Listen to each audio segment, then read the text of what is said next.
तुमची सुस्वभावी पत्नी त्या स्टिंग ऑपरेशनची सीडी मला देऊन दिली. मला पुन्हा ब्लॅकमेल करायचंय का तुला? तुम्हाला काय वाटतं? हे बघ मिशेल, असा विचार सुद्धा करू नकोस, कारण तू जर असं केलंस तर मी तुझी सगळी कारस्थानं जगासमोर उघाड करेन. सगळ्यात आधी असतं आपलं अस्तित्व, आपली प्रतिमा. आणि आज आपण सर्व इथे शपथ घेणार आहोत की आपण आपल्या प्रतिमेची, आपल्या अस्तित्वाची लढाई स्वतः लढू. शोना, आता वेळ आली आहे तू तुझं जुनं आयुष्य विसरून एका नवीन आयुष्याची सुरुवात करावीस. माझ्या आयुष्यातली सगळी स्वप्न उधळून तू मला नवीन सुरुवात करायला सांगतोयस?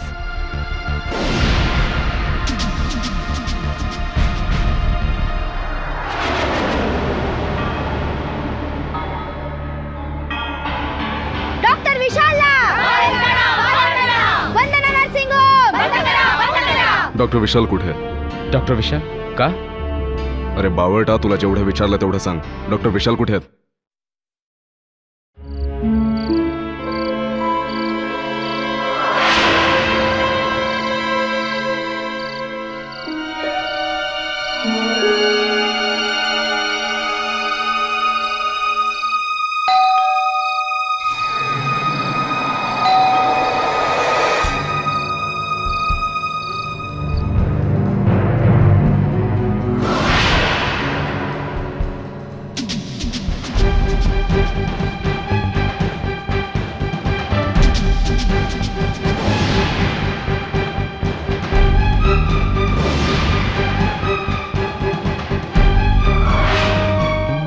बाबा घरात नाहीयेत. मी जिनीला भेटायला आलोय. जिनी झोपलीये. काही हरकत नाही, उठाव तिला. तिला सांग डॅडी आले आहेत, लगेच उठेल ती. तुम्ही तिला नाही भेटू शकत. का? मी माझ्या मुलीला भेटू शकत नाही का? जिनीवर जेवढा तुझा अधिकार आहे तेवढाच माझा सुद्धा आहे. मी तुमची सावली देखील पडू देणार नाही माझ्या मुलीवर. सुशिक्षित बायको असली की हाच प्रॉब्लेम होतो. Ego, jealousy. दिव्या, कोणत्या गोष्टीचा अहंकार आहे तुला? किंवा मग माझं यश तुला बघवत नाहीये?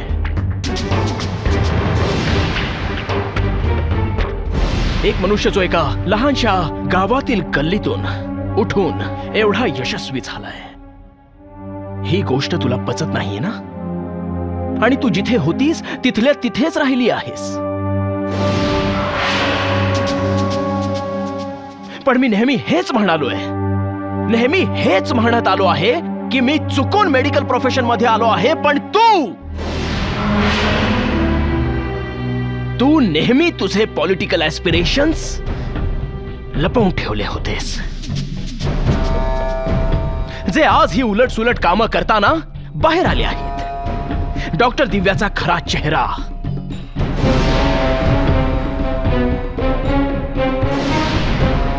भाड्याची 4 माणसं घेऊन जिंदाबाद मुर्दाबादच्या घोषणा द्यायला लावतेस तू. दिसला तुझा खरा चेहरा. फक्त एक गोष्ट तुला सांगून ठेवतो की या ज्या घोषणा होत आहेत ना जिंदाबाद मुर्दाबादच्या, त्यानंतर फक्त एकच गोष्ट होणार आहे. माझ्या नजरेत जी तुझी इमेज आहे ती 3 स्टेप्सनी खाली आली आहे. जाण्यापूर्वी दिव्या, मी तुला फक्त एक गोष्ट सांगतोय. पुन्हा जर असा काही तमाशा झाला तर तुझ्या सासरची दारं तुझ्यासाठी बंद झाली आहेत असं समज. शेवटी सत्य आलंच ना ओठांवर. तुम्ही जिनीला भेटायला नाही तर मला धमकी द्यायला आला होतात. विशाल, ही तर सुरुवात आहे. लवकर ताळ्यावर या तुम्ही. अजूनही वेळ गेलेली नाहीये विशाल, नाहीतर कोणाला तोंडही दाखवू शकणार नाही. आणि देव न करो दिव्या, पण कदाचित तुलाही आयुष्यभर तुझ्या बापाच्या खांद्यावर आपलं जीवन कंठावं लागेल.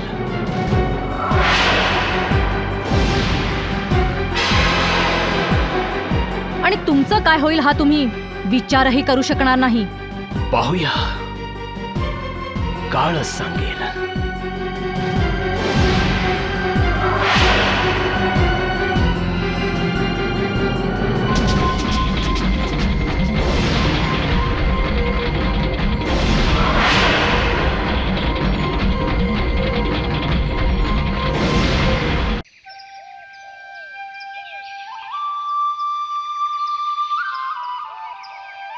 साहेब, जावाई बापूंबद्दल वर्तमानपत्रात बातमी आली आहे.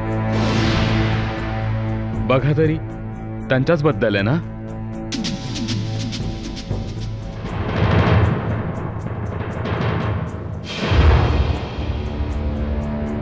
शहरातील अनेक महिला संघटनांनी वंदना नर्सिंग होमच्या डॉक्टर विशाल यांना संशयामुळे घेराव घातला. PNT ॲक्टनुसार त्यांच्यावर कारवाईची मागणी करण्यात आली.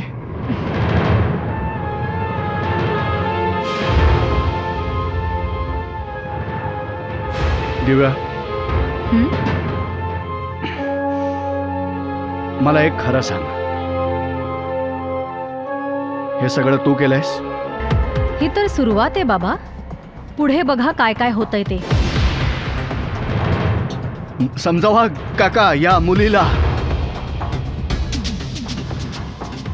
स्वतःशीच वैर बांधतीयस तू. हा बाबा, अहो मला प्रोत्साहन द्यायचं सोडून तुम्ही माझ्यावरच तोंडसूक घेताय.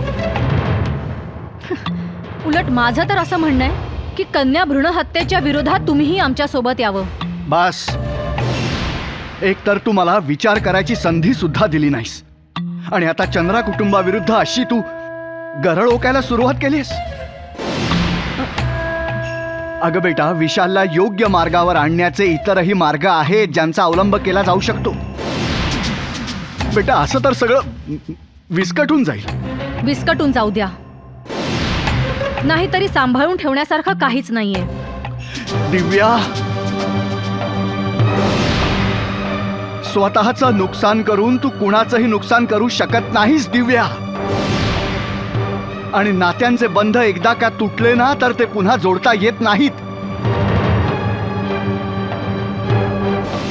नात्यांचं आत्म्याला ओझं वाटू लागलं ना तर त्यांना तोडणंच चांगलं असतं बाबा.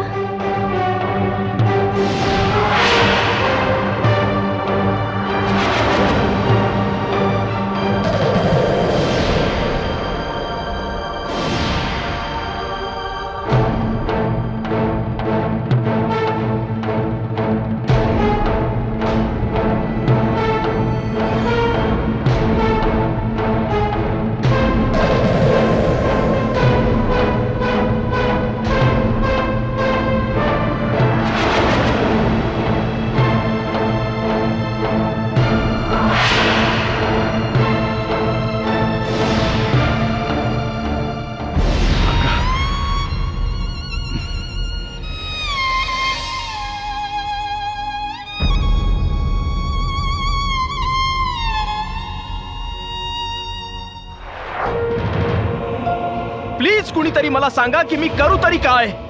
हा तर सरळ सरळ मला बदनाम करण्याचा डाव आहे. असं चालू राहिलं तर नर्सिंग होम चालवणं कठीण होऊन बसेल. Dad, please just do something. काय करू मी डॅड, काय करू? मलाही काही कळत नाहीये. एकतर ती दिव्या वारंवार मर्यादा ओलांडत चालली आहे, आणि दयालराव सुद्धा तिला काही सांगत नाहीयेत. गप्प बसून नुसता तमाशा बघतायत. ह्या सगळ्या दयालरावांचं साठलोट आहे. दिव्या स्वतःच्या हिमतीवर मीडियाचा वापर करू शकत नाही. सगळ्या सोशल ऑर्गनायझेशन्सना भडकवतीये ती. मलाही असंच वाटतंय की दयालरावांचीच तिला फूस असावी, नाहीतर तिची एवढी हिंमत. कसा बाप आहे, आपल्याच मुलीचं घर उद्ध्वस्त करतोय. काय बोलणार? मी काहीतरी बोलू का? बंद करा हे नर्सिंग होम. आपण आपल्या गावी परत जाऊ. नाही नाही मॉम प्लीज, तू माझी हिम्मत आणखीन तोडतीयस. मी तर माझ्या मुलाच्या भल्यासाठी सांगतेय. विशाल, तुला तुझा इगो बाजूला ठेवून जरा डिप्लोमसीने हे हाताळावं लागेल. काय म्हणताय तुम्ही डॅड? मला तर काहीच कळत नाहीये. विशाल, तू दिव्याची माफी का नाही मागत? माफी? कोणत्या गोष्टीबद्दल माफी डॅड? अजिबात नाही. तू माझा मुलगा आहेस. तू तिची माफी मागायची नाहीस. तू माफी मागितलीस तर माझा स्वाभिमान दुखावेल. संकटातून सुटका व्हावी म्हणून माफी मागायला काय हरकत आहे? ह्याची बायको आहे ती. विशाल, आता जर तू तिच्या समोर वाकलास ना तर आयुष्यभर तुला तिचे तळवे चाटावे लागतील. तू माझा मुलगा आहेस. तू कुणासमोरही वाकायचं नाही. विशाल, तू एकदा तिच्याशी फोनवर बोल तरी. कदाचित तिला पुढे करून दुसराच कोणीतरी डाव खेळत असेल.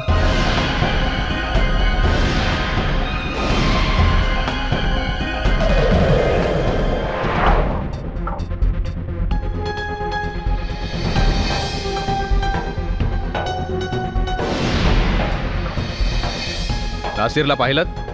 मी नाही ओळखत. नासिरला ओळखत नाही? नाही ओळखत.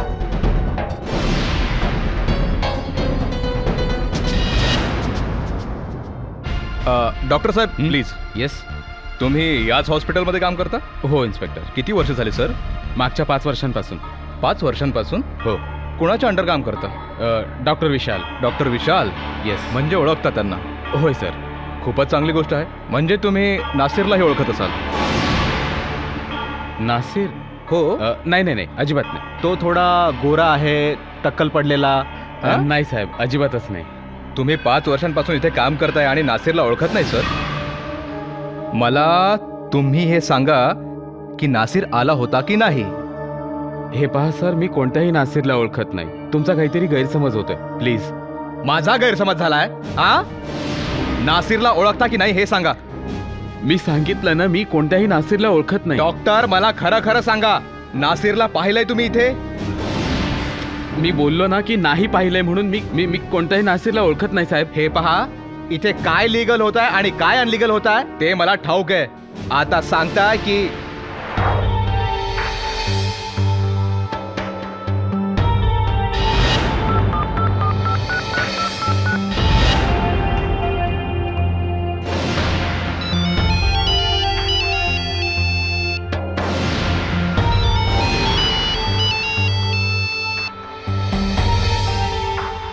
विशाल, तुम्ही मला आता फोन का केलाय? का आता मी तुला फोन सुद्धा करू शकत नाही का? तुझ्या रागाचा काय उपाय करावा लागेल डॉक्टर दिव्या? तुमच्या पापांचं प्रायश्चित्त कराल तर तुम्ही फायद्यात राहाल विशाल. अगं, कोणत्या पापाचं प्रायश्चित्त करू मी? कोणत्या पापाचं तुझ्याशी लग्न केलं? या पापाचं प्रायश्चित्त करू का मी?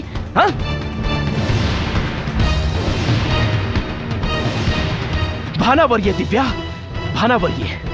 मी सुद्धा एका सैनिकाचा मुलगा आहे. एवढ्या सहजपणे वागणार नाहीये मी सुद्धा. तुमच्यातल्या राक्षसाला तर वाकावंच लागेल विशाल. आणि नाही वाकलो तर होणारे परिणाम भोगायला तयार राहा तुम्ही. आणि तरीही नाही वाकलात तर सुरुवात तर तुम्ही पाहिलीच आहेत विशाल. होणाऱ्या परिणामांसाठी तयार राहा विशाल. तू म्हणजे तू मला धमकी देतेस का? तसं समजा तुम्ही. दिव्या, दिव्या,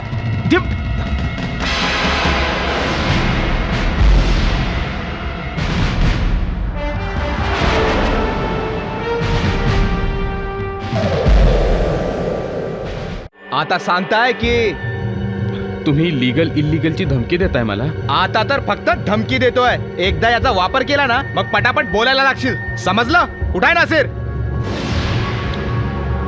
हे पासर, मी नासिर बद्दल तुम्हाला काही सांगू शकत नाही. का नाही सांगू शकत? माझ्या नोकरीचा प्रश्न आहे. डॉक्टर, तुला नोकरी हवी आहे की आयुष्य? बोल ना.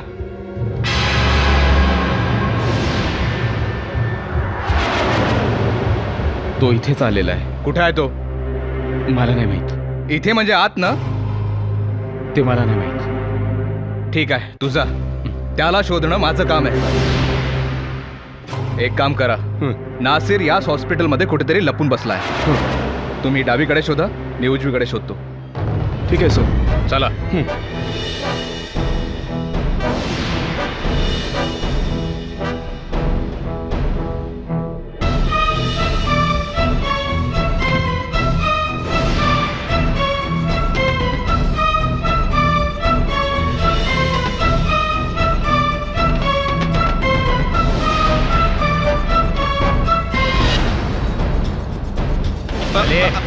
हो चला ना, चला. नासिर, असा धडा शिकवतो ना तुला आता. चल.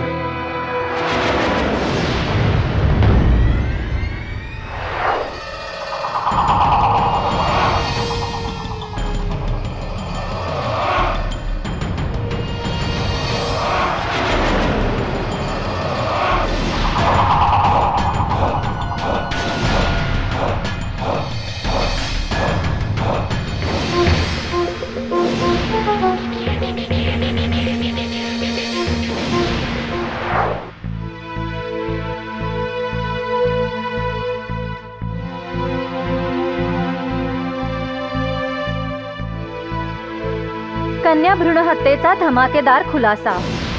आज आपल्या देशातील कन्या भ्रूण हत्येची अनेक प्रकरणं उजेडात आली. यामागे अनेक डॉक्टर्स आणि नर्सिंग होमचं एक रॅकेट आहे. या रॅकेटमध्ये वंदना नर्सिंग होमचं नाव प्रमुख आहे. वंदना नर्सिंग होम कन्या भ्रूण हत्येचं सर्वात मोठं सेंटर आहे.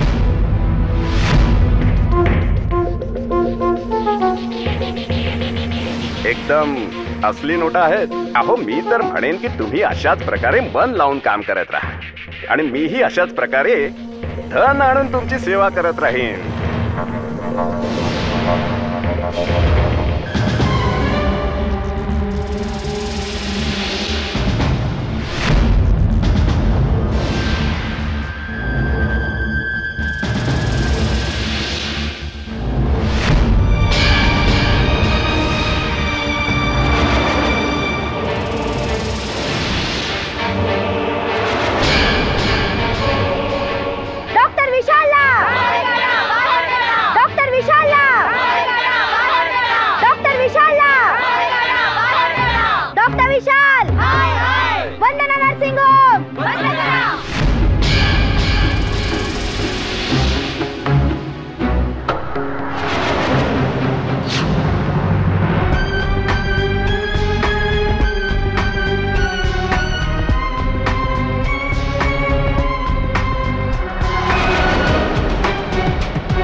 बोला, कोण हवंय? डॉक्टर विशाल कुठे आहेत? पण झालं काय? आपण कोण? मी विशालचे वडील, colonel Vinayak Chandra. Colonel Chandra, where is your son? पण तुम्ही सांगाल का काय झालंय ते? माझ्याकडे त्यांच्या नावाचं अरेस्ट वॉरंट आहे. Arrest warrant? इन्स्पेक्टर साहेब, केलंय तरी काय माझ्या मुलाने? प्रश्न विचारणं पोलिसांचं काम आहे. सांगा, डॉक्टर विशाल कुठे आहे? इन्स्पेक्टर साहेब, नक्कीच तुमचा काहीतरी गैरसमज होतोय. हे पहा, तुम्ही सांगितलं नाही तर नाईलाजाने आम्हाला या घराची झडती घ्यावी लागेल. हे पहा इन्स्पेक्टर साहेब, हे कर्नल चंद्रांचं घर आहे आणि विशाल कोणी खिसे कापू नाहीये, तो एक डॉक्टर आहे. तेव्हा प्लीज तुम्ही अदबीने बोला. So what? डॉक्टर असो वा वकील, त्याने काही फरक पडत नाही. माझ्याकडे त्यांच्या नावाचं अरेस्ट वॉरंट आहे, म्हणून त्यांना अटक करून न्यायालयात उभं करणं हे माझं कर्तव्य आहे. मग न्यायालय ठरवेल ते गुन्हेगार आहेत की निर्दोष. इन्स्पेक्टर साहेब, तुम्ही एक मिनिट, काय काय झालं काय? You are under arrest. What? अहो पण याला काय अर्थ आहे की आय एम अंडर अरेस्ट? हे बघा, तुम्ही जस्ट वॉरंट दाखवून कुणाला असे कसे काय घेऊन जाऊ शकता? इन्स्पेक्टर साहेब, तुम्ही माझं ऐकत का नाही? बाबा, अरे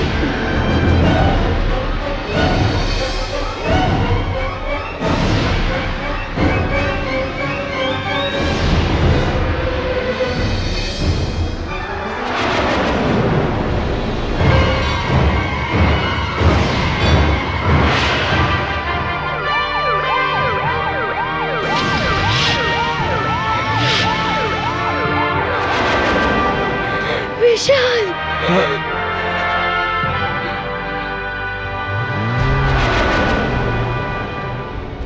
तुमच्याच हाती आहे तुमचे जीवनमान. जशी करणी तशी भरणी, मान अथवा अपमान.